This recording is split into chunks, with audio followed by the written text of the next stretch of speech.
Honestly, I don't know how I managed to play chess against myself and lose. I mean, how is that even possible? So I've been asked to really talk about how to have that winning mentality when trading and investing, because very few people talk about the mindset and psychology of trading and investing. What they talk about is about the strategies, strategy number 43, strategy number 44, but it's about the mindset. Now, we have one strategy in particular called the VCA Strategy. And I tell you what, it's a strategy where you have to go all in.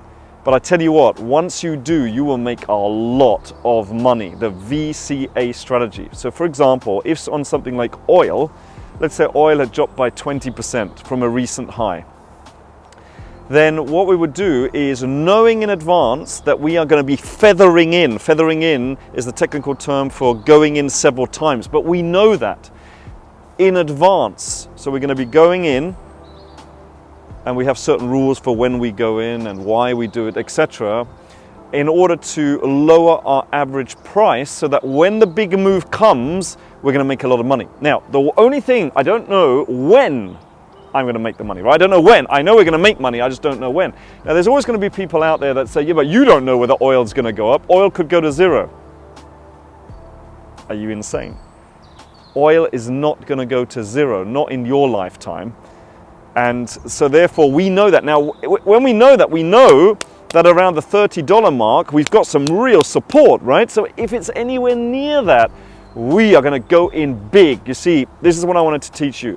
There is a difference, and I learned this from my mentor, T. Harv Eker, which is the difference between playing not to lose. Ooh, let's just put a little bit in just to see what happens, and you make a little 10% as usual on a small amount of money, or playing to win. In other words, the next time that happens, you're in something like gold, well, gold is another one, gold, silver, oil, and you know that it's not going to go to zero, so you can play to win, and you really go for it. And then you make a lot of money, because I tell you, if you want to be successful, you've got to play to win. Don't play not to lose. People do that all the time in their life, in their business. They do just enough just to do a little bit here, but they never really play to win. Why not? Because they don't believe in themselves. So if you believe in yourself, you know the strategy, you know the rules, follow the rules. Next time it happens, come on, get in there, play to win, because that's what it's all about.